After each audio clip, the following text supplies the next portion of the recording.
Okay, so let's start lesson number 3. Yeah. Okay, lesson 3. Let's see how we use the time. We will cover 2 areas: Ānāpānassati and the 7 enlightenment factors. Looking at the passive question, there are the previous passive question. There are a number of questions from the 7 enlightenment factors. We will do the theory first and then see how the exam question is phrased to assess the understanding of 7 enlightenment factors. Okay, I also included Ānāpānassati because it seems like this particular sutta has elements of the 7 enlightenment factors and also cover a few other important areas for those who are looking for an answer for meditation. So, we'll take a look at the Ānāpānassati Sutta as a whole as well. So before we cover the 2 key areas, let's go through some of the words that we have also done in lesson number 2, just to take from the context of suttas how this word jhana is used. So if you collect the words used in Sutta Pitaka, there are around 250 mentions of this word. So that itself shows the important, the central piece of the Buddhist practice in the early sources. So let's look at how is it written in the context of practice in a number of suttas.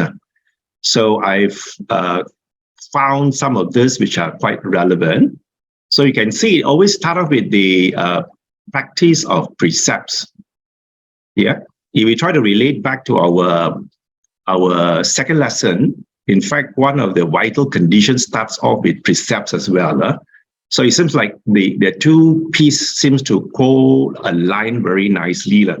So most of the suttas that talk about practice of jhana starts off with the accounts of precepts and keeping this precept by the mendicants or the monks.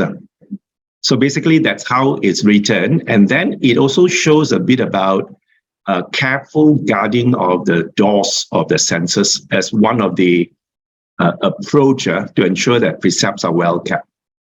So in fact, we do see this word guarding of the sense door in many other suttas as well. In fact, later in lesson number 4, when we talk about how to overcome some of the hindrances that appears in our mind, in fact, guarding the sense door seems to be also one technique recommended by the Buddha. Okay, and then I found this sutta, which is I thought was pretty relevant. But you can see, in fact, this sutta is an expansion from another sutta I've shared in lesson number 2. You can see from here, instead of starting from ethical conduct all the way down to liberation, this particular sutta interestingly starts off with no sense restraint, or one with sense restraint and one without sense restraint. So this one I've taken a negative part of the extract. If I've taken a positive extract, it will be very much similar to the one which is shown in lesson number 2. So I take the negative expression. So he says that no sense restraint, then this will destroy the vital condition for ethical conduct. So when there is no ethical conduct, then it destroys the vital condition for Samma Samadhi. This is actually a kind of compressed version from the one which was shared in lesson number 2. It has many smaller segments before it reaches the vital condition for Samma Samadhi. And the rest of it are more of a kind of repeat from there. So when there is no Samma Samadhi, then you destroy the vital condition for true knowledge and vision. And then when there is no true knowledge and vision, then it destroys this, and all the way down to destroying the vital condition for knowledge and vision of freedom. Okay, so this is just to show that the sense restraint is pretty required, a prelim in our practice for meditation. So while sila is mentioned as required, but for us to upkeep the sila, I think here the sutta is trying to tell us that the sense restraint is also a very key component. Okay, so we start with practicing by our sense restraint, the way we perceive the world through our eyes, through our ears. We need to somewhat restrain those senses. When there is less of that going outwards, then we are able to bring more our attention inwards. The whole practice is to bring the attention inwards. Okay, then the most of the suttas that describe some practices, they don't give the actual technique. The technique is actually not defined very well. That's where the confusion comes in also, in terms of individual practices. Now, each one of them interpreted based on that few lines that is given. Each teachers will take that condensed method and expand it into the way that we are taught today. So we are given instruction based on whatever they thought is the right technique. So, but in the sutta, there is very little information on the actual technique. So most of the technique that is been shared around are actual practice by the teacher. They did some practices and they find that it's working for them, and that techniques are then shared and given out during retreat. But one key thing that we can see in all the suttas is that the abandoning of the 5 hindrances are well described. So 5 hindrances must be abandoned for us to engage in jhana. So some suttas also talks about similes in the 5 hindrances. We'll take a look at this when we come to lesson number 4. But just to show how the suttas describe the whole practice, abandoning 5 hindrances seems to be one of the key focal area. Okay, so here shows that the abandoning of 5 hindrances can lead us to composure, lead us to samadhi. And then, in fact, most of the teachers that or retreat that you attend with certain teachers, they always use this as an acid test. Whether one has engaged in jhana, at least the first jhana, engaged in the first jhana. So usually this is the acid test to see whether you are in first jhana, because the whole practice itself, we have abandoned the 5 hindrances. All right. A few other key points about jhana is that we have the way the word is used in most of the texts. It seems to indicate that jhana is a mental state. So in the sutta, the jhana that is described is not a mental state. It simply means meditation, because we know the word samadhi. Samadhi means one who is engaged in the 4 jhanas. In fact, the word samadhi, even in Malay word, the Malay word, for those who are very used to Malay word, where this Sanskrit word is used in the Malay context, samadhi, dia bersamadhi, when they say dia bersamadhi, it actually referring to that, the person is in meditation. So the correct context of the word jhana is that it means meditation. So it's an act, a mental work that one engages in, not a mental state. It's not a mental state. So it's the engagement in the meditation. So we can, progress gradually to heighten the mind as we move in our stages of samadhi. So from first samadhi, second samadhi, third, and the 4th samadhi, basically is an engagement of the mind, where the mind becomes still or composed, and the composure of the mind increases as we engage in this meditative exercises. Okay, and then so here some text says that this jhana comes from the word jayanti, which means to meditate. So jhana from the sutta context is that is not an absorbed state, which we might be exposed to. We are developing absorption. We say samadhi is concentration, and for us to enter into concentration, we have to be absorbed in certain mental state. That is what we have been exposed most of the time. Here, I just want to pick up one word here, this sutta that talks about a monk engaging, paying attention to a Dharma talk. Yeah. So when a particular person is engaged in a Dharma, listening to a Dharma talk, when he put his whole mind and his eager ear in listening to Dharma talk. So in this sutta, he says that at that moment, when one is putting his whole mind into listening to Dharma with eager ears, at that occasion, the 5 hindrances do not occur in him. And then on that occasion also, the 7 awakening factors go to completion of development. So this seems to show there is a link between paying attention with a whole mind. Somebody who is listening tentatively to a Dharma talk with eager ears, with a whole mind engaged in it, the mind get cleared. When the mind get cleared, the 5 hindrances drops off. It's abandoned. And at that moment, the 7 awakening factors, a completion of development occurs at the same moment. So this particular thing is useful if we link it to some other reading. So I have taken this Kuti Sutta, where there's a discourse given by the Buddha concerning a leper called Supa Buddha, becoming a stream enterer just by listening to a Dharma discourse given by the Buddha.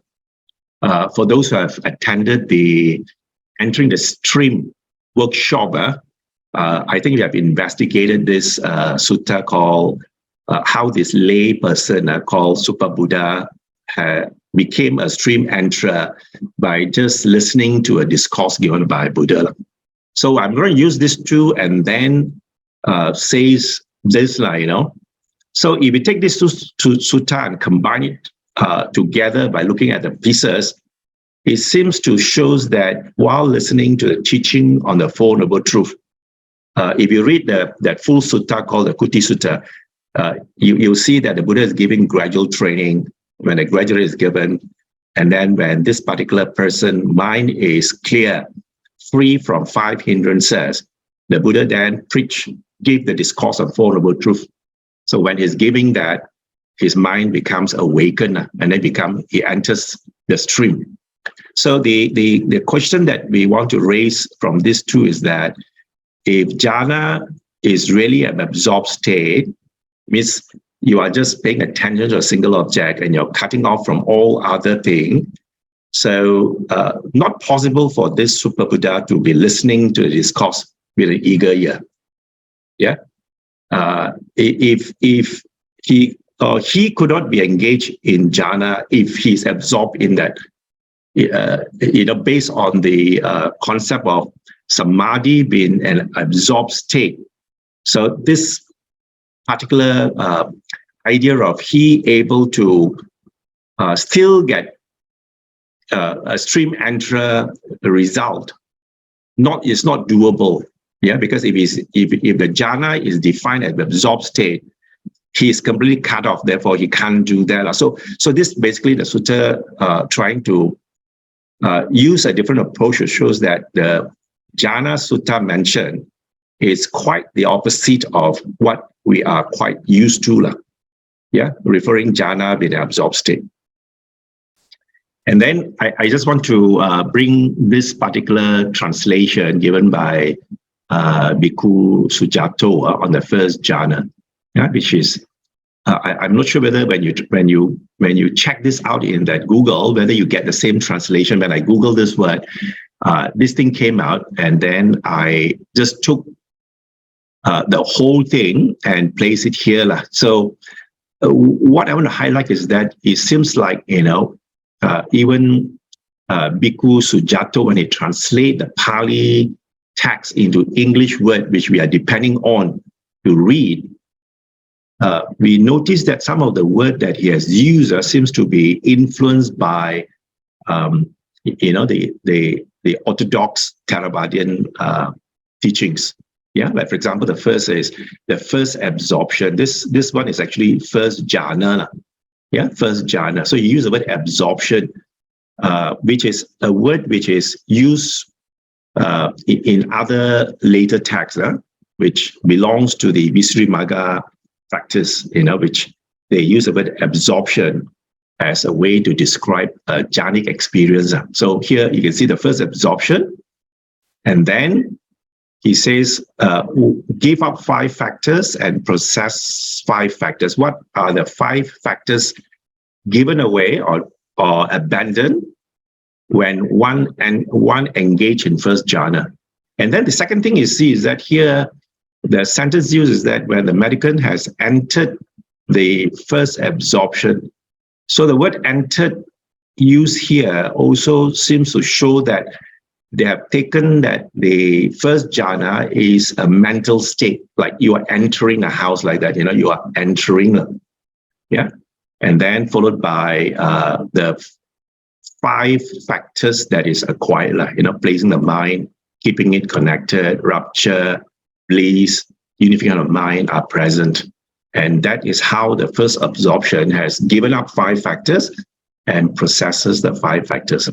We'll look at the translation later on again on the first jhana. I just want to show that when we read a particular translation on some aspect of suttas that is given, we have to be we are not a Pali expert, so we are depending on translation. And sometimes in reading this translation, we are also influenced by what we read, and therefore, when we read other texts or other explanation, this is how we get the confusion right now. Like we are all confused because, reading text like this, we are not sure which one of these it's the right description or the right word given by the Buddha. So for us to move forward, it's good that we segregate the 2 usable words. So we have used the word Sutta Jhana or the Visuddhimagga Jhana. So when we use word like that, it becomes clearer in our communication, and also in discussing experiences, we become clearer in that context. Okay? So just these are the 5 factors that's mentioned there: Vitakka, Vichara, Piti, Sukha, and Ekagata. These are the 5 listed down here. In fact, for you to just do a general Google on the word, the first jhana or the second jhana, third jhana, and in reference to some suttas, you find that the 5th word Ekagata don't seems to be listed there. In this particular sutta, it seems to be listed. There are 5 factors, and Ekagata is listed. But if you search other suttas, in terms of the first jhana, second jhana, third jhana, the 4th jhana, the 5th factor not seems to be listed. Yeah, so I'm just taking this sutta as a reference because it has the 5 factors that is listed there. And then from this listing, the orthodox idea of Vitakka Vichara is usually translated as initial and sustained application. That's how they translate it. They translate this way is to fulfill their definition towards the Visuddhimagga concept of jhanas. So this seems to be applying the mind to an object and then examining the object non-discursively in order to anchor the mind to the object. So this one seems to be a definition that comes from later writing. Okay? And then I just want to put perspective back again. How is it used by the Sutta Jhana approach? Yeah. So you look at the word Vitakka Vichara used in Sutta Jhana. So this is taken from context from Ajahn Chah, So he has basically written it very close to what the sutta is implying in terms of these 2 words. So you can see in this case, if you're sitting down and suddenly a thought of something pops up in your mind, that is vitakka. So in fact, in our regular sitting practices, or even walking meditation, or even our day's engagement, we do have, the mind just pop up with something. Yeah, the popping up with an idea or a thought in the mind, that is taken as vitakka in the context of Ajahn Chah. And then that idea that a person starts thinking about in detail is referred to as vichara. So vitakka, vichara basically is a very active process. It's not a kind of very it's not focusing on an object, and it's like it's just get connected there. The word used here, it seems to shows that the vitakka vichara is actually a very active process. The mind thinks of something, and the vichara will then get into investigating what is this. You say this is a chair, and then so that is the vitakka, and then you investigate, this chair looks like what, made from what material? That is the vichara kicking off. Yeah. So same goes with our seated meditation. We sit and we want to stay focused with a particular with our breath. The mind suddenly thinks of something, what I intend to do, or what I intend to eat, or what I intend to cook. So the moment the thought arises, the investigation of a thought is the vitakka vichara in action. So what we are proposing here is that since the mind at the initial stage is uncollected, usually when we sit and meditate and is uncollected, and there are hindrances that arises at the initial phase of our practice, so wouldn't it much easier, instead of letting the mind just run loose, why don't we use this thinking mind and use it for meditation? I use thinking to meditate. Yeah. So the key thing is to remind ourselves to be awake and aware. So while we are investigating the thought that arises, instead of letting it run loose, but we have to make sure that the mind is watching the mind. In the whole practice is that we're going to make sure the mind is watching the mind, and we continue to stay awake and aware of what is going on. So by putting that emphasis there, this is definitely a form of wise attention, yoniso manasikara, in its practice using the vitakka vichara investigation. Okay, so there are also other texts that talks a little bit about whether we like it or not, there is always some self-talk that is going on. I think we all know that even our normal days, we ourselves are doing some self-talking. We have some self-talking, like we don't verbalize it, but there is this silent talking that is going on within ourselves. So you can see in this case, the sutta has this word called suvitakam and savicharam. So there is this subtle level of thinking that is going on. So this usually happens at the first jhana. First jhana is not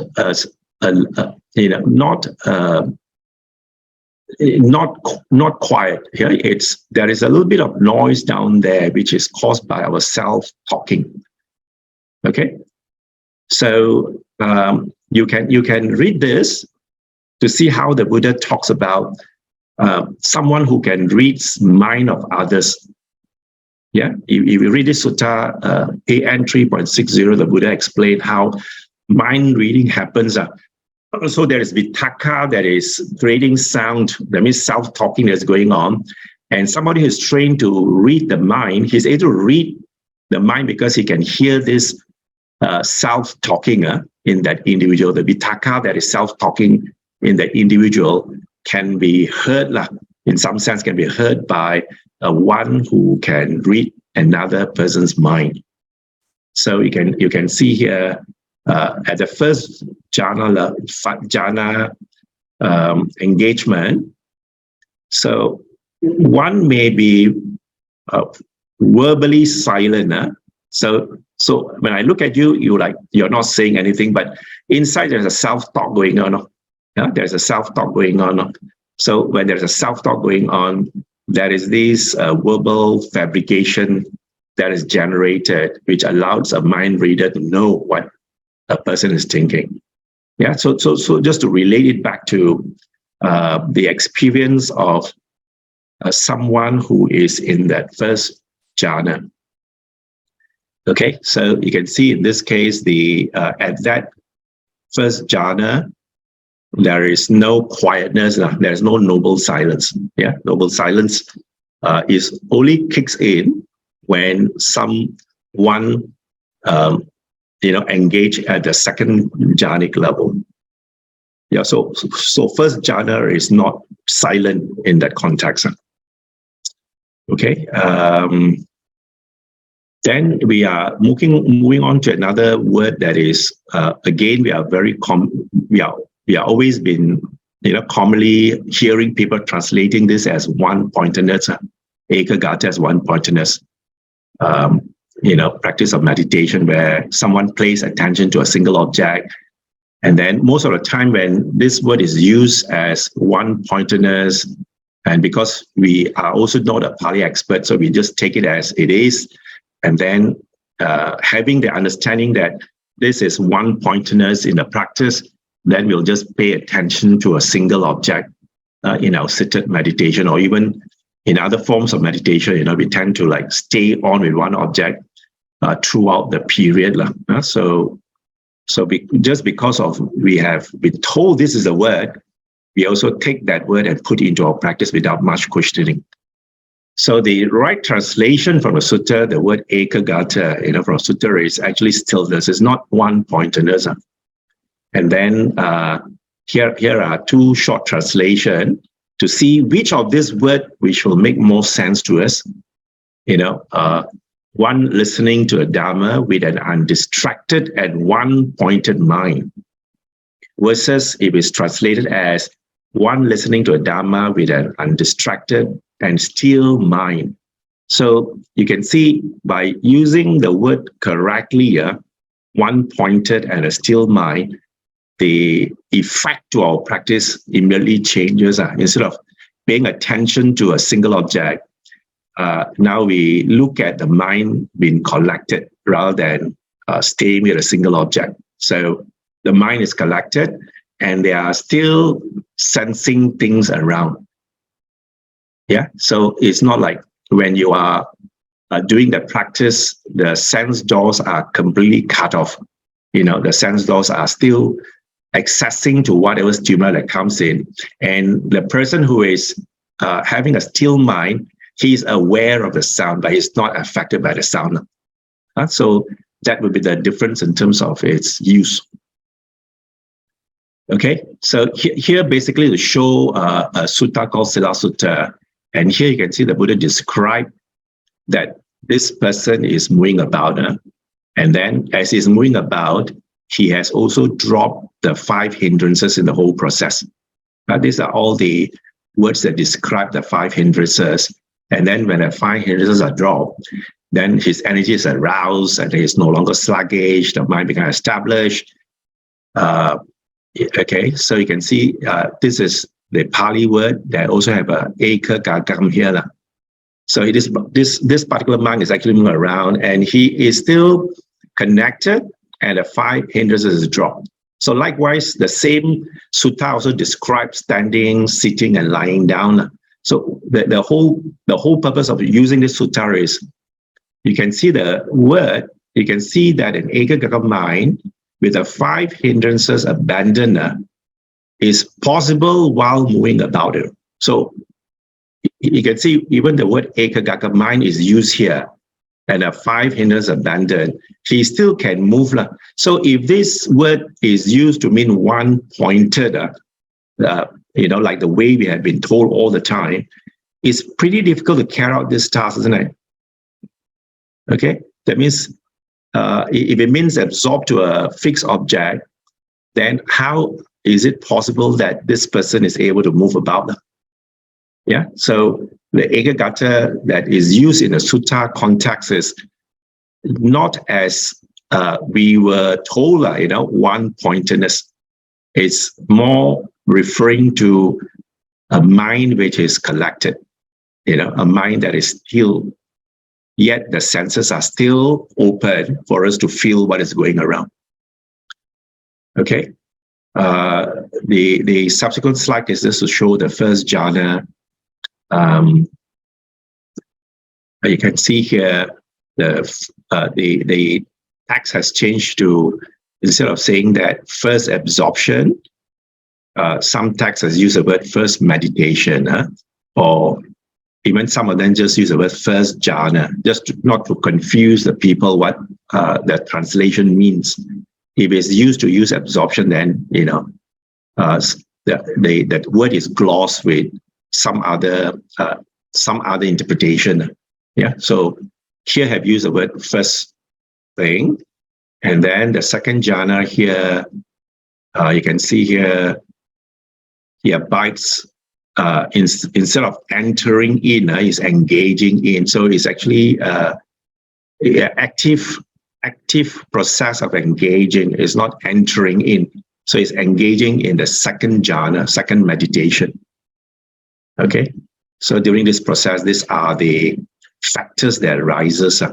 And then the third jhana, you can see this is how it arises. And then this is how the fourth jhana is described. Okay, I just want to bring you to a new way of looking at this jhana thing.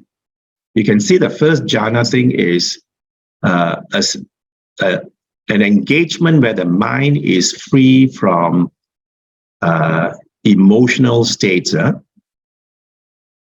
Yeah, the first jhana is usually the abandoning of emotional states, especially the 5 hindrances that is preventing one from engaging the first jhana. So you can see all these are somewhat abandoned, during the whole process for the person to gradually engage in the first meditation stage. So you have joy, happiness, and all that. So what you see here is that the emotional aspect of us is gradually lowered down. Yeah, and then you can see from second, third, and fourth jhana, it's more towards the physical aspect. The first level is the emotional aspect. The second, third, fourth is a gradual progression of the meditation intensity to gradually move the physical existence off. So you can see, things like the body feeling, the body feeling, and all that is gradually move away. So if you look at that way, then it's easier for you to connect on to the next level of practices. The first 4 jhana, once is is developed and cultivated well, one can then move on to develop the next 4 level of practice, which actually goes towards the development of our mental reduction.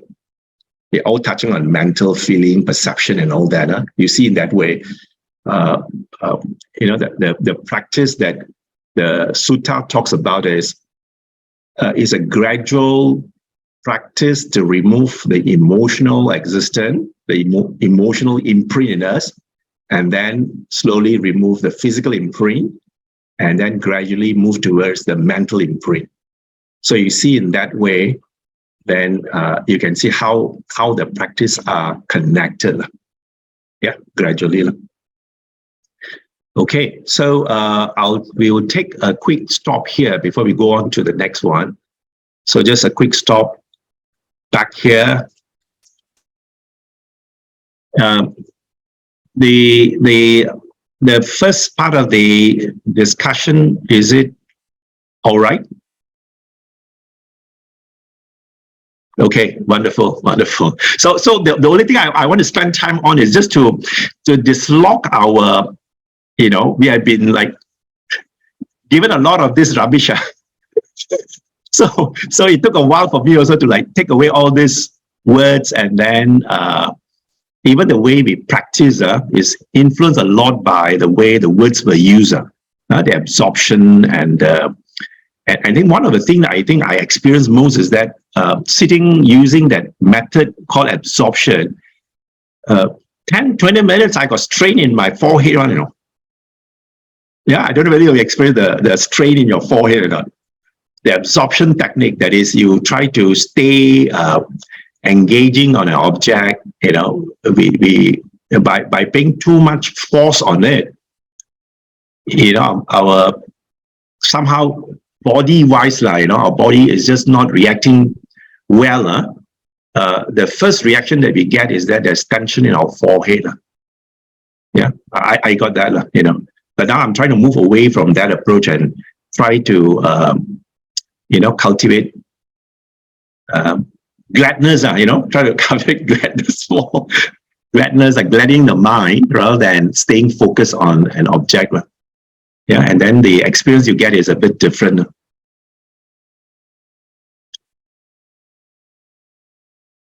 Did I quite any comment?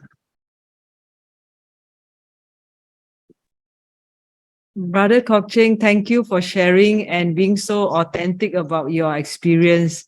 It's really very helpful. I think Brother Tan got a question, He wrote down a question. Brother Tan, really, his brain is really like a genius. He can think of all the smart questions. Oh, and thank you for your humility, to sharing with us all the difficulty that you have. You actually remind me of my parents. I'm very fortunate that I was born in a Buddhist Dharma practicing family. And when I was a small girl, they take me for meditation class already. And my parents will go for retreats. So I have been coached very well. And they even told me which meditation retreat to go to and which teacher to go to. So with that special coaching, my meditation practice and learning has been very nice, because they have done all the mistake that you have done. And then so the next generation, my kids, I hope they will like to meditate too. And then basically we share our experience, what we've learned. We learn a lot about what is not meditation. And so time is so precious, our energy, attention, and time. So we really want to be doing the good, the meditation that the Buddha has taught us. Yeah. So Sure. Thank you for sharing. Thank you. Yeah. But some of us are just not fortunate, Just like I was trying to say in my last class, we come from kampong, we learn the kampong swimming. So as long as you can float, we are so happy, we can float, we are so happy. But then turn out to be, we can't go far, we don't have the proper strokes, we don't have the proper way of breathing. So we can float. I was very impressed that I can float, I'm so happy when I go to the uni years, I jump into the pool, I can show people I can float. But look, I see them swimming, how come so different from the way I swim? My neck is always upward like a dog, kicking away, And after a short while, you feel so tired. And then the guys are just lapping up and down with ease, So, after seeing how they do it, then realize that we have to relearn again. And but the wonderful thing is, Brother Kok Cheng, is that you had the courage to jump in, and you had and you have the sincerity to try. Yes. Because sometimes in Dharma practice, we just stand at the side and watch people swim. Yeah. We were the naughty boys, we were naughty boys. Jump in, never mind, drink some water, swallow some water. That's how we learn. Surprisingly, I can swim the first day, A lot of people just can't float. I was able to float the first day, and it was a kind of the water was pretty high, and it was just after a rain. You know, luckily I never died there. I mean, we can just get drowned, but somehow I floated lah. Day one I float, and then that gave me the kind of desire to go again the next day, you know, because you can float. Brother Casey, would you like me to read for you Brother Tan's question? Yeah. No, what did he ask? He asked here, is the inhibition of hindrances a prerequisite for jhana? I read in the Narada textbook that it is the jhana factors that suppresses the hindrances. So which is which actually? Oh, he's asking the chicken and egg question. That's why I think Mingsi can answer. Mingsi, which one comes first? Is it the hindrances abandoning, then the factors arises, or you need a factor to abandon the hindrances? I think it is a double yoke, the one that you yoke together. You have to, you cannot expect to abandon everything. Okay. They both have to go hand in hand. I see jhana as a process. The whole 4 jhanas as a process. It's just like walking through maybe it's going through a day. You cannot expect 9 o'clock to be 9 o'clock in the morning. 7 o'clock in the morning to be dark, and immediately 7:05 to be bright. You get what I mean? Yeah. So it is abandoning the 5 hindrances is like shedding. Maybe you have 5 clothes lah. You slowly shed off the clothes lah, and as you shed off the clothes, things becomes lighter, and you can start beginning to experience lightness, joy. But joy is also transient. So you, like last time, you like to eat candies. They give you too many candies, you don't want to eat candies anymore. So you have to abandon the candies. So that is why joy, after joy, is tranquility. You can have tranquility before joy. So you experience the joy, then enough of it.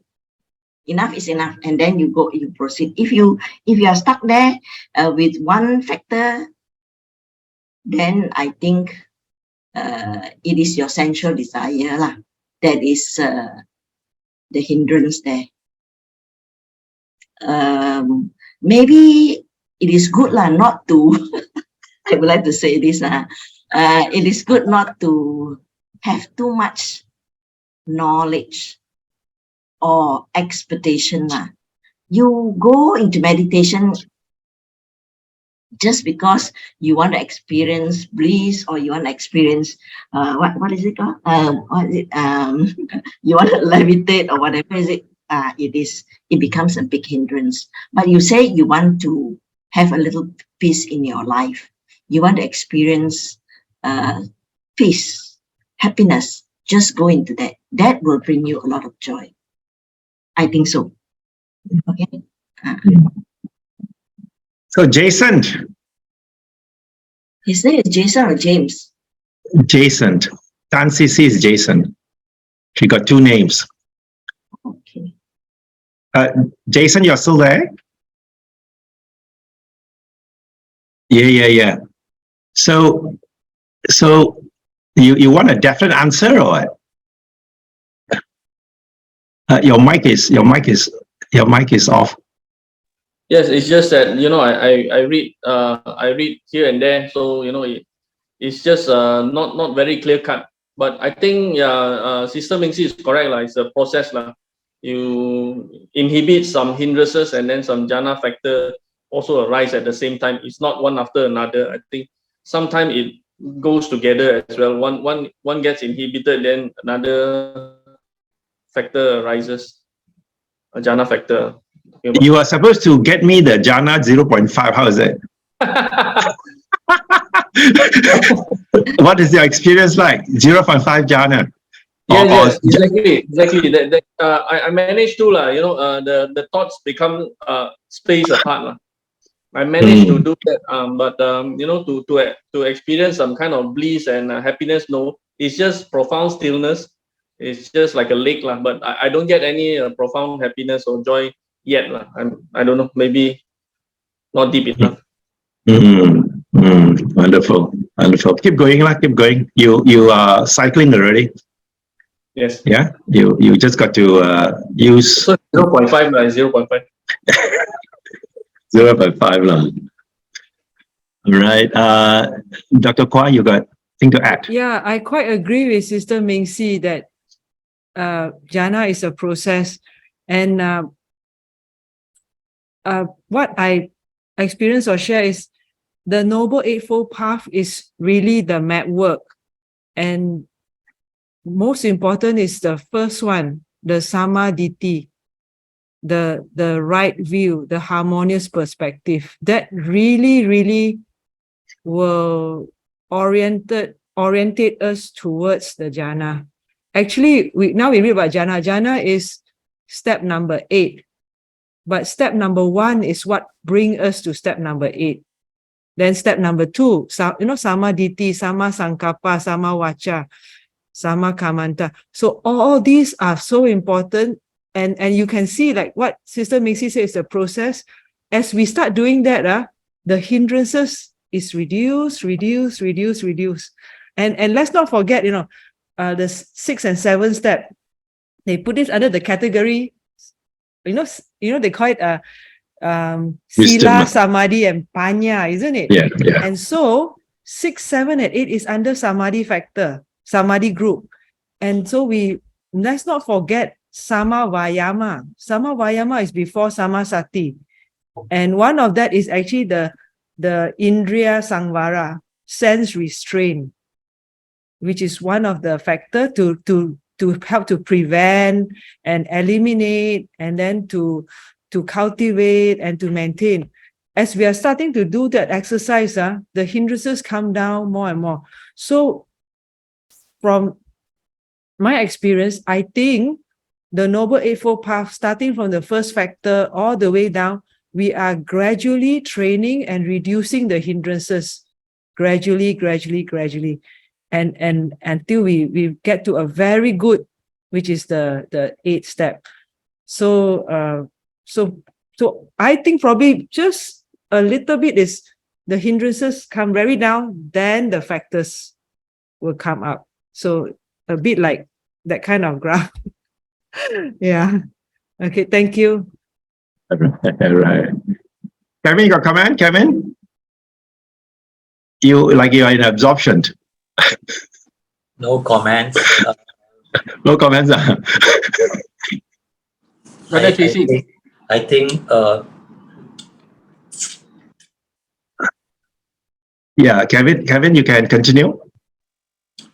Yeah, I do not know. I'm not very academic with all these meditation terms and all this. I do my meditation based on the teacher have taught us, watching the breath, and then follow through the process. And watching your breath, I think I'm not really interested in getting in the absorption, whatever, but I feel you have gone into a certain level. Sometimes you feel, yeah, you get a feeling of very happy. Sometimes you feel like there's a rush of some form of body, you can call it a body earthquake or whatever. And yeah, you get a kind of feeling, but I don't attach so much about you have this or you have that, or I'm very concerned about 5 hindrances and all this. It just go through a normal process and get the guidance from the teacher. And then from time to time from interview, he explained. I think that process to me is a very natural way of approaching the way I learn meditation. Of course, with this lesson, it gave me more input looking at more suttas and what the Buddha has said or what the Buddha did not say. But I think from the early days, when the 5 disciples and further from that, the Buddha always gave them an object of meditation. I don't think they have many classes to go through, what we are going through today. But I think they are doing all right in their own way. I feel, okay. Of course, their time and our time are different, right? We are engaging day to day, lay followers. They are the monks, and their situations were different. Like, for example, when the 500 monks went to the forest, they were disturbed by the spirit and by the gods there. They couldn't proceed. They came back and asked for advice, and finally all the 500 became arahants. I think mine is very simple. I don't really go through a lot of very detailed like what we have been describing, but I'm learning. Thank you. Okay, so we will move on with the rest of the slide. So the next slide will be on looking at.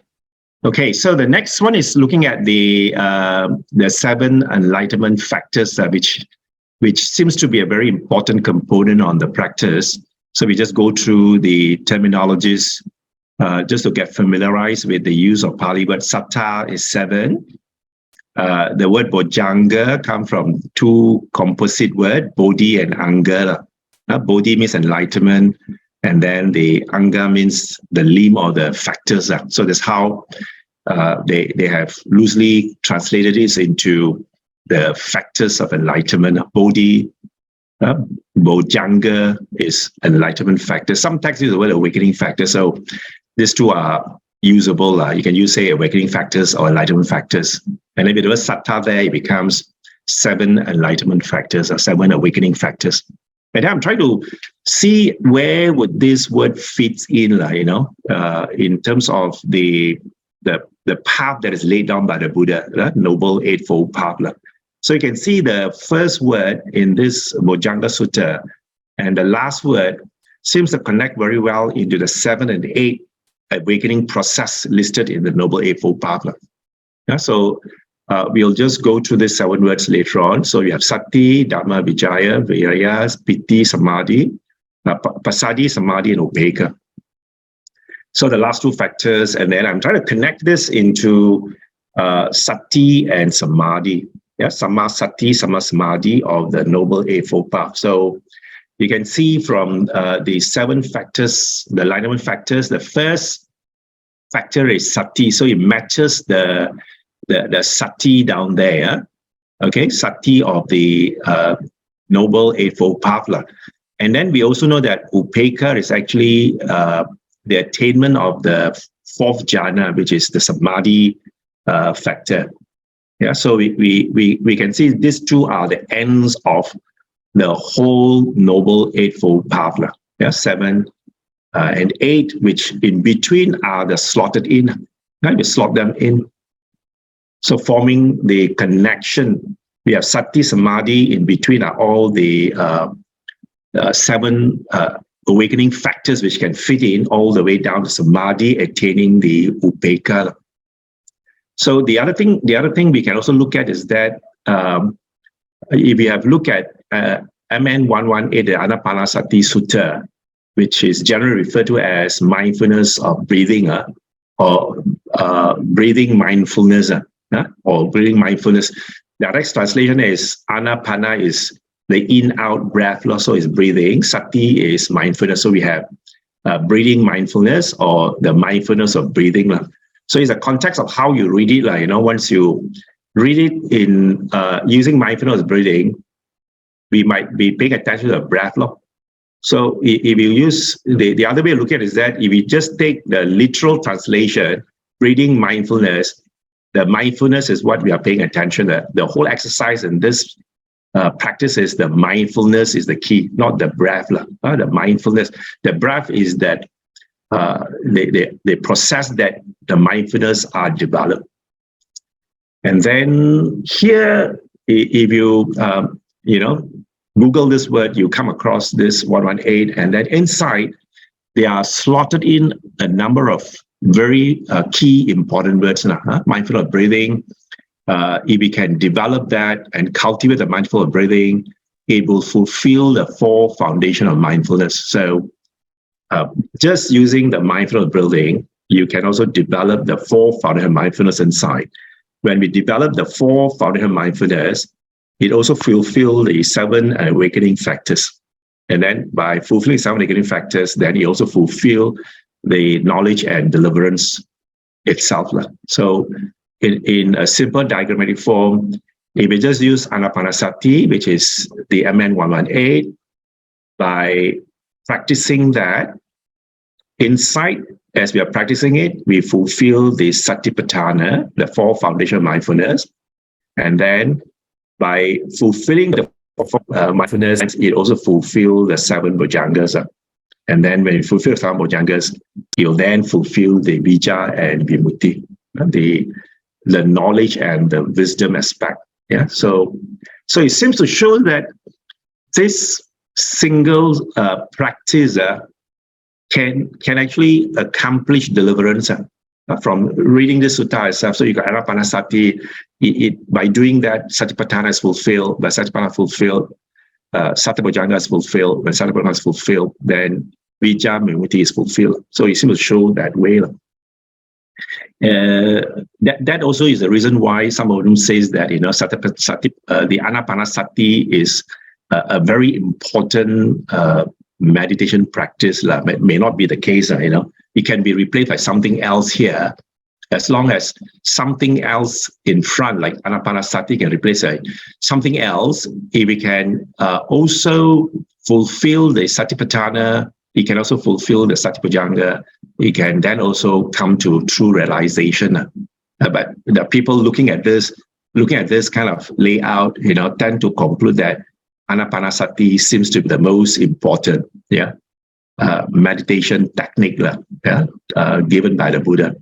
And we also know that Buddha uses Ānāpānassati throughout his, even after his enlightenment, he still used Ānāpānassati. But that doesn't mean that Ānāpānassati is the most important. We should not end up believing in that way, because it can be any other method that is suitable to individual, what is your liking or your state of mind, So individual have different preferences, so you might use a different technique. So in this particular discussion, we are going to use Ānāpānassati as the way. So if you look at Ānāpānassati, if you can read the full sutta, I just cut small snippet here and there. So mindfulness of breathing, establish mindfulness in front of him, parimokkham, ever mindful he breathes in, mindful he breathes out. So this is what is listed in the Ānāpānassati sutta, and also in other suttas when the breathing method is described, it tends to describe in this way. Yeah. So bhikkhu always go to a forest and look for a root of tree, sits down there, fold his legs and all that, set his body upright, then establish mindfulness in front of him. Yeah, that is the whole starting of the practice itself.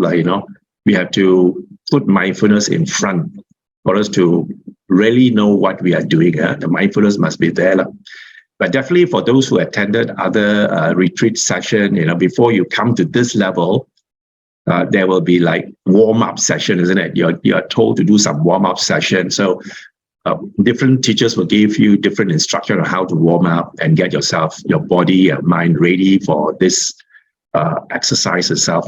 So the prelim to warm up, I think, every one of us have our own way of warming up. Some use walking, some use mantra recitation, or some scan the body up and down for a few minutes before they actually do this.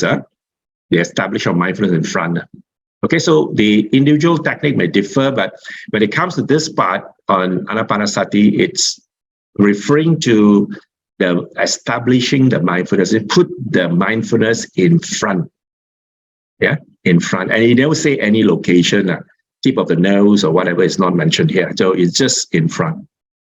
And then the part 2 will then describe, after doing the first exercise, the second exercise is the 4 foundation of mindfulness. Yeah, going through the body, the feeling, then the chitta, the mind, and then the dharma itself. So you can just look at that. We will cover the 4 foundation in our next class, because there are also exam question on 4 foundation of mindfulness. So we will take the part 2 off from here. We will just dwell into that a little bit more. And then fulfilling the 7 enlightenment factors. And then from there, the true knowledge and deliverance arises by practicing the 7 enlightenment factors. So in a nutshell, the Ānāpānassati seems to be a very complete practice. It covers the 4 parts, and it's been used by many practitioners to complete the exercise, 1, 2, 3, and 4 to get the deliverance. Okay, so we start off with the first one, mindfulness breathing, noticing the activity of body. This is the Satipatthana Kaya Nupassana, which we will cover that a little bit also in lesson number 4. So you can see the key word here is just noticing the activity of the body. So it's an exercise where breath is used and mindfulness is the key. The forefront is the mindfulness, and the breath is used to develop the awareness of the mindfulness of the activity of the body. So it starts with breathing in, breathing out. So you can see from the text is quite straightforward. It's breathing in, out, breathing short. The numbering here, some of the text will go and explain that there are 16 steps in Ānāpānassati. So the numbering actually is not, to me, is not essential, because whether you should start with long breath first, short breath first, doesn't mean that I need to do the long breath first, then do the short breath. The instruction given here may also create certain confusion. Yeah, so they usually say there are 16 steps, and then some of the monks will say, when you go for the Ānāpānassati retreat, they say, I'll teach you the 16 steps. But you look at it, these are just numbering by a translator. So let's just see that, the first 2 steps is basically be mindful of the length of the breath. So while we are breathing in and out, we are mindful and be aware of the breath length. That is to develop awareness, be knowing, not the breath, but knowing of the breath. The acting of the breath is what we are taking care of. And then the third one is that, is whole body. And then this is where some of the glossing comes in. Even Bhikkhu Bodhi also in his earlier text translation, he will then, the plain text is the whole body, but then the word like breath, comes inside here, the whole body of breath, Now I shall breathe in whole body of breath. So this one seems to be not in the actual Pali word, but people tend to put this in, and that's where the different interpretation comes in. The whole body, is it referring to the whole body of the breath? So some of them will give instruction that we got to experience the starting, the middle, the end of the breath. That's where different interpretation comes, because by looking at a sentence here, whole body, but it literally following the instruction is straightforward. That when you do in breath, out breath, you also experience the whole body that is involved in the breathing. Because while we breathe, it doesn't mean that it only involves the air that goes in and out of the body, but there is also a lot of other contraction that's happening in the body. So when this text is given as literally taken as whole body, then one who sits and mindful of the breathing in and out, while they know it's a long breath, short breath, they are also experiencing what is happening in the whole body in terms of its body temperature, the contact, heartbeat, blood pressure. All these are part of the whole experience while one is breathing in and out and being aware. Yeah.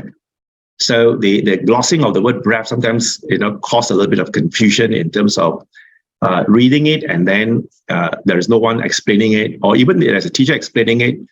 It adds on the breath meaning into the whole body. That's where, the method used seems to be a bit,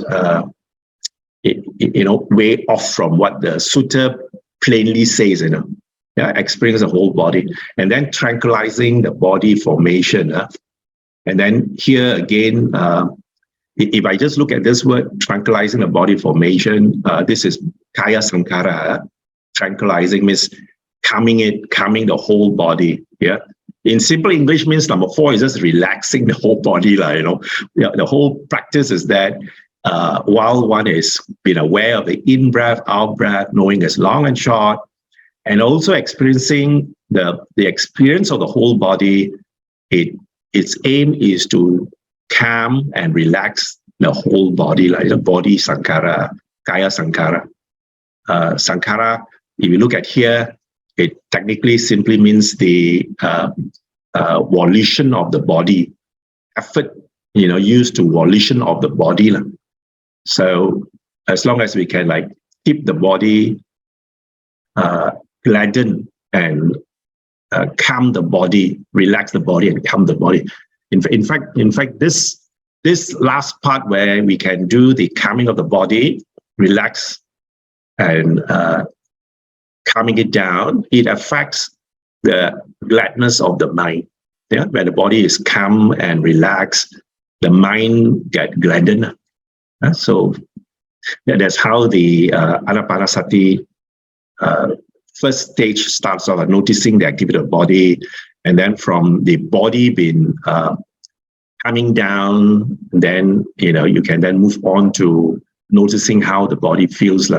This is the Mahasatipatthana, Vedana, Nupassana. Watch all the irritants that arises within the body itself, whether it's comfortable. Yeah, you can do all that. So here, so when one uses the breath technique, he is also experiencing a joy, to keep the breathing in and out, and then keeping the feeling joyful. So you're removing all the irritants away, things that you are not pleasant and not happy about. You slowly drop that off, and then increases the feeling of happiness, joy, happiness. At the same time, also the mental formation. This is Chitta Sankara. So making sure that the mental is also happy, collected, and then cooling it off. Yeah, cooling it off, tranquilizing the mental formation. And then from there, then you can also use it to watch the emotion that arises, noting the emotion that's arising while one is seated and practicing that. Yeah, you can look at the emotion of anger, frustration, whatever that are coming through.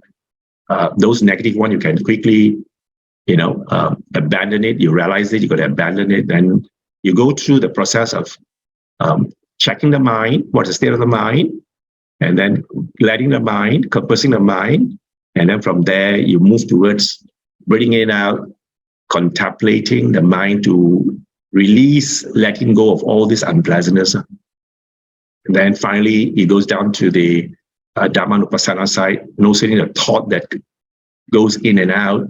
Yeah, what is the thought that is coming in and out there? So in the text, it talks about as you're breathing it out, you can then use this technique to look at impermanence, look at things fading away, look at cessation, and then looking at relinquishing, whatever that one is holding on. Yeah, whatever that experiences that you get, you gradually relinquish it so that you do not hold, and that hinders the progress of moving forward. Okay, so there's a question that came in. This is by Jason. Jason,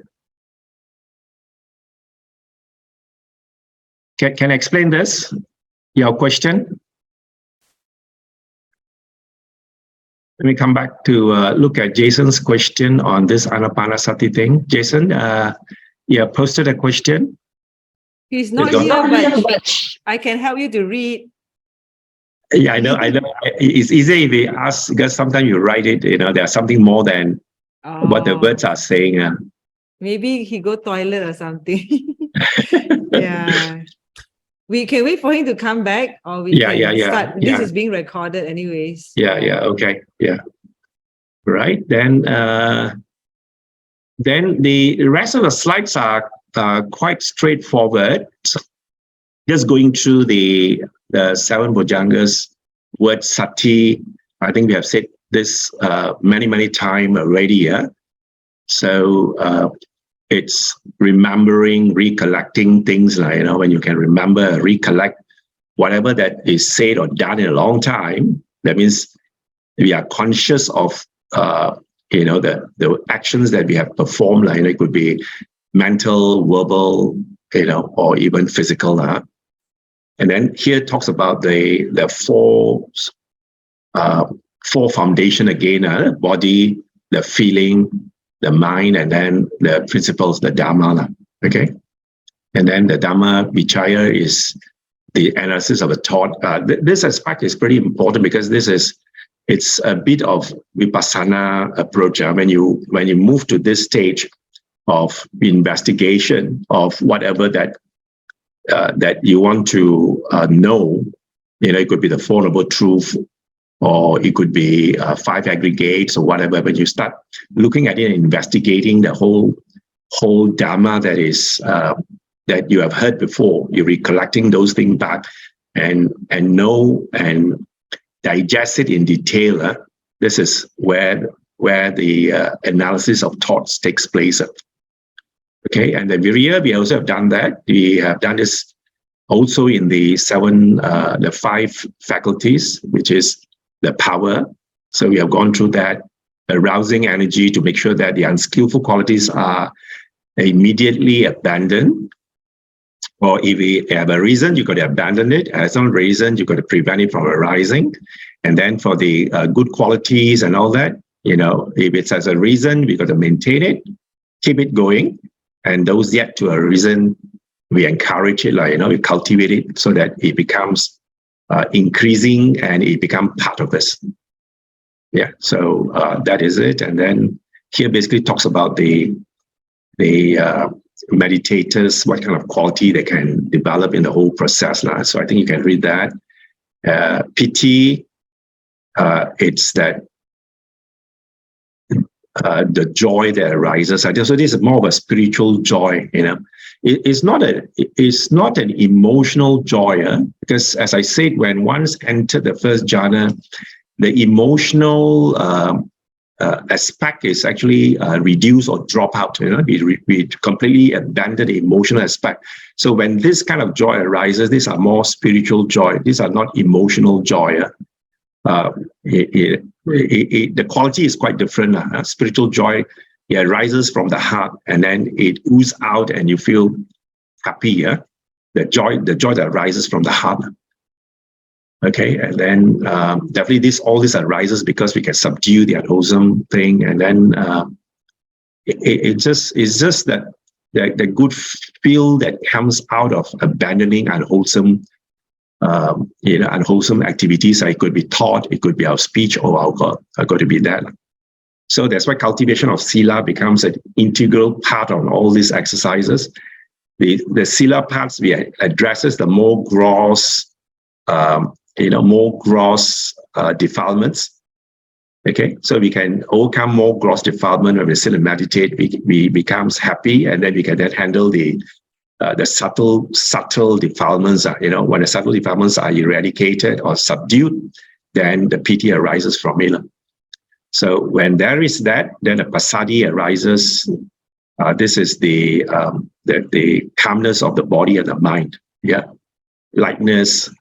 The whole body mind becomes clear and calm. Yeah, and then from that, we can then use it to move on to the samadhi aspect, stealing of the mind, engaging in the first jhana, then move on to engaging the second jhana, the third jhana, the fourth jhana.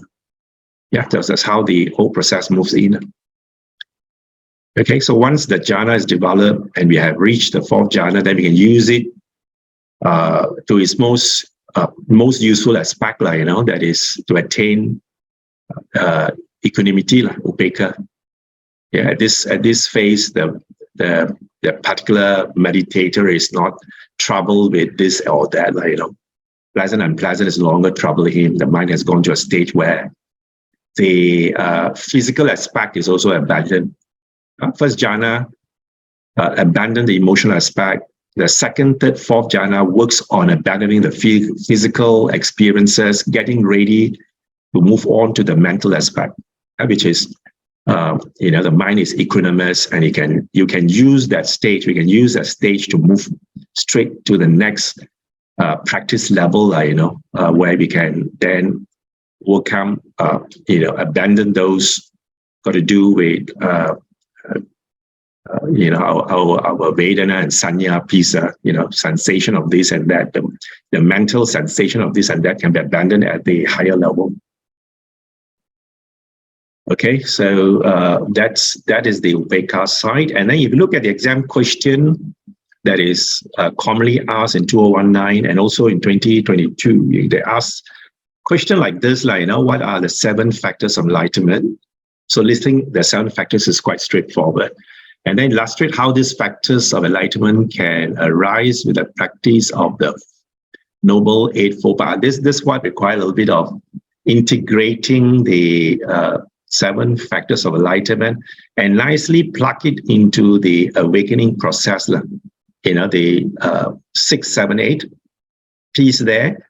But before we can do 6, 7, 8, we must be already quite good and competent in the 1 to 5. 1 to 5 must be pretty competent. When we are not very competent in 1 to 5, and you try to do 6, try to do 7 and 8, it's a bit challenging because the mind is not settling in due to hindrances, due to defilements are still heavy there, not been eradicated at the initial phases. So factor 1 to 5 is something that we got to really work on to perfect it. So when we do the 7 and 8, it become much smoother and easier. Factor 6, which is the Samma Vayamo, to me is an across thing, because effort need to be applied across the whole practice. It cannot be just applying it at the place where it was mentioned in the Noble Eightfold Path. It's showing at a 6 factor, but it doesn't mean that you should only start doing that at 6 factor, because effort is required across, because you don't put effort in guarding senses, nothing is going to happen, isn't it? Even you don't put effort in knowing what is samadhi, knowing what is the truth. Don't read, don't do anything. There's no chance for us to really understand and improve the samadhi aspect, and also sama sankappo, the mental desire to do things has to be supported by sama vayamo. So the right effort is across. To me, it's like a central beam, it's like it's a house structure. When you don't have that strongly present, the house can easily crumble. So that's how we should see the use of the right effort. And then the subsequent year 1, 2020, 2021, very close, and then explain how these factors of enlightenment will lead us to realization of liberation. So if we go through the 7 factors one at a time, once we hit the last stage, that's where it leads on to vimutti, which is liberation. Okay, so that is the notes that we have for today's session, seeing how the 7 bojjhangas fits into the Noble Eightfold Path. Any reaction and questions? Jason, are you back? No. It's somewhere else. Somewhere else. Okay, the question is that, is it all right, the question, the past question, if in that format, it's just applying two things together, the listing of the 7 Bojjhangas, and then nicely describe these 7 factors in relation to the Noble Eightfold Path. Is the awakening factors, so that also means that the front has been well taken care of, isn't it? You cannot possibly do the 7 or the 8 without the sila aspect. The sila aspect, our sama vacha and all that is not taken care. It's still very gross and very rough. That means the hindrances are still not removed. The gross hindrances are removed before we tackle the finer defilements when we sit and close our eyes and meditate. That final one will show up in terms of hindrances, more of hindrances, mental hindrances. Okay, if there is no question, then we will end the session. It's about 4:30 already. Next week, we'll cover 5 hindrances and Satipatthana. The reason why I want to connect these two topics is to attempt to answer the past question, because they always they ask you to list the 5 hindrances, and then how to use Satipatthana to overcome the 5 hindrances. So in some way, we have to know some techniques in Satipatthana. In fact, we look at a Satipatthana, it'll be very different from Ānāpānassati way of presenting it. It will go into the individual practices when it comes to like the Kaya practice. We look at Asoba practice, So we can use some of this technique in Satipatthana to overcome the hindrances, like sensual desire, how to overcome sensual desire, how to overcome ill will. You can use Satipatthana technique to overcome it. So there is a requirement to marry these two together, in this higher level discussion. It won't be a standalone topic. So when I cover the 5 hindrances, it's going to be like just listing it out. We have done this in our senior class, so we won't be like going through that one more time, but we'll be looking at Satipatthana more to address the hindrances that is listed as something to be overcome in our practice. Brother Lee, I want to ask, how do you watch your breath at the same time watching your body temperature, your heartbeat, so many things at one time? How to do that? Dr. Kwa? Actually, when I answer Brother T's question, I'm answering Brother Tan's question. Actually, I wasn't here just now. I was in the other class. Brother Tan's question is Ānāpānassati. Why got all these other things? Ānāpānassati is only the title of the sutta. It doesn't mean just watch the breath. If you notice, it's actually the whole practice of Sata Bojjhanga and all that. So Ānāpānassati is just the title. It's just the title of the whole story. And in the story got a lot of juicy, delicious, good part. So, we are very straightforward people. We say, how come got other thing? Yeah, it's the title of the story, but the whole process, there's a whole bunch of things to do. Maybe I will share what my meditation teacher taught us. A very important component is the relaxation. So when your sila is good, you have been a good person, you have been doing good things, following good things, so you're usually quite relaxed. And then you sit down and relax. Just sit down and relax. So you relax for quite a while and you just enjoy the meditation. Sit down and relax. What happens? Everything slows down.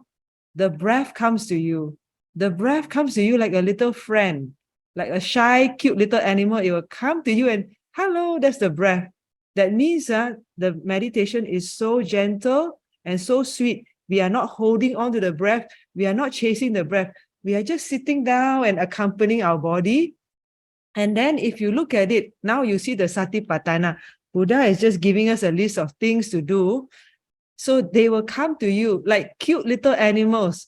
I think Ajahn Brahm described it as you are sitting at the forest, the salt lick pool or the little pool, you're sitting there and then you see which animal comes to you. And they're all very shy animals. So all you need to do is just sit there and watch the movie.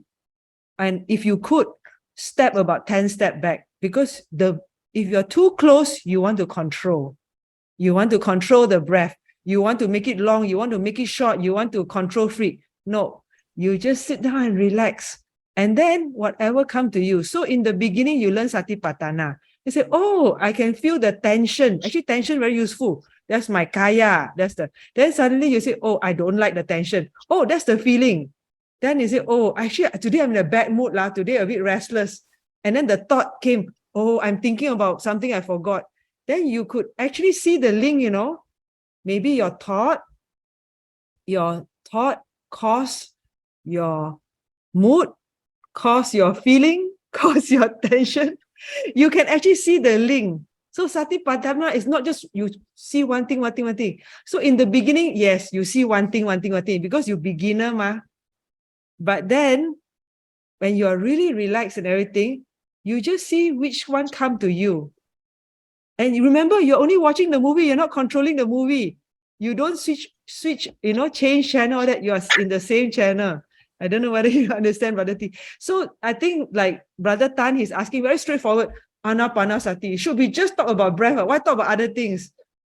Like what Brother Choong showed, the breath is just the entryway, the gateway to a whole bunch of other more beautiful things.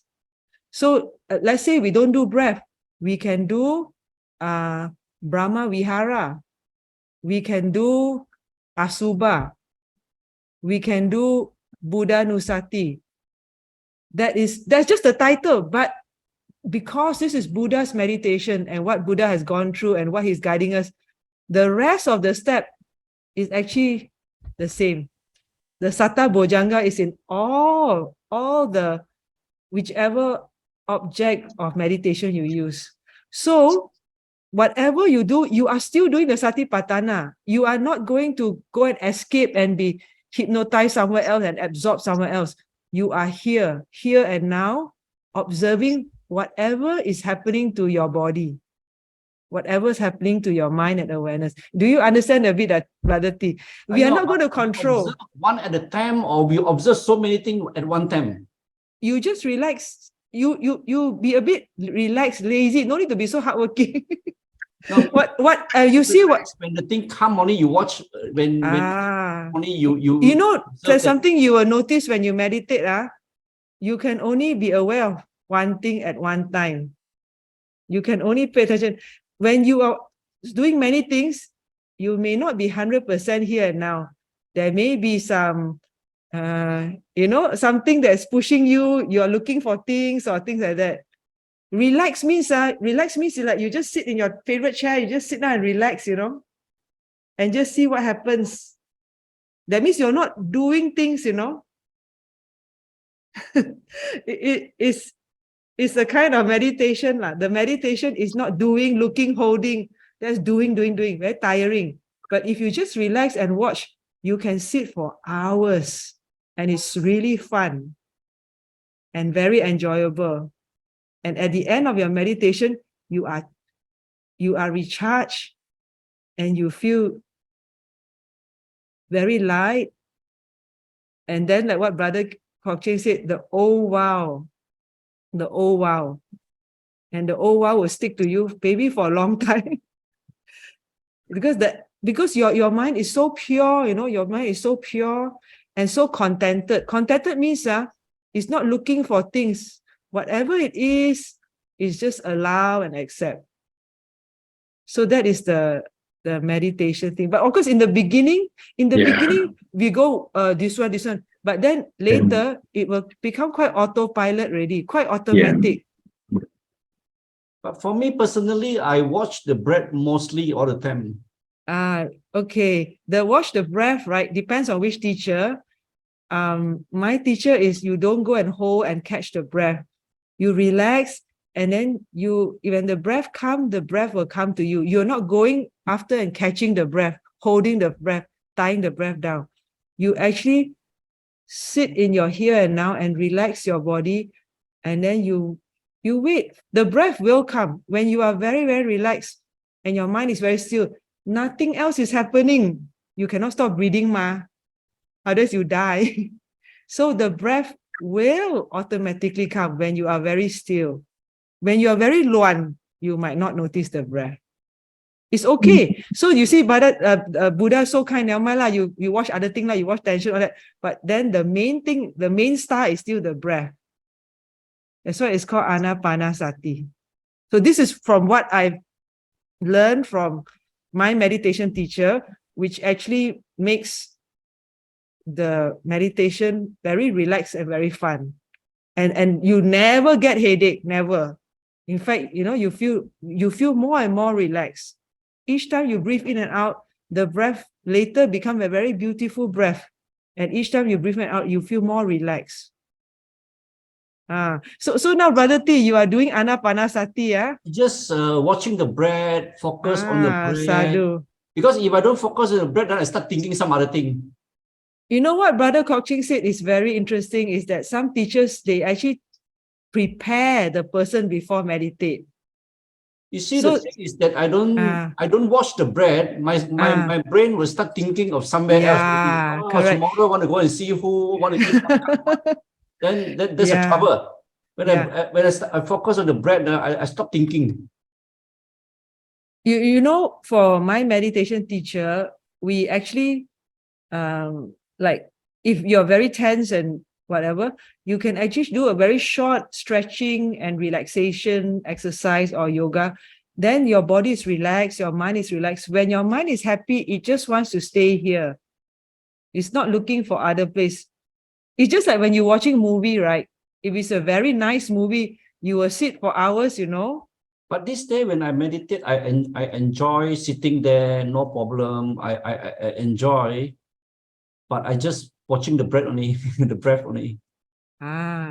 Because if I stop thinking of stop watching, and then my brain will start thinking of where to eat, what to do already. Yeah, you see our mind very cute. Okay, thank you.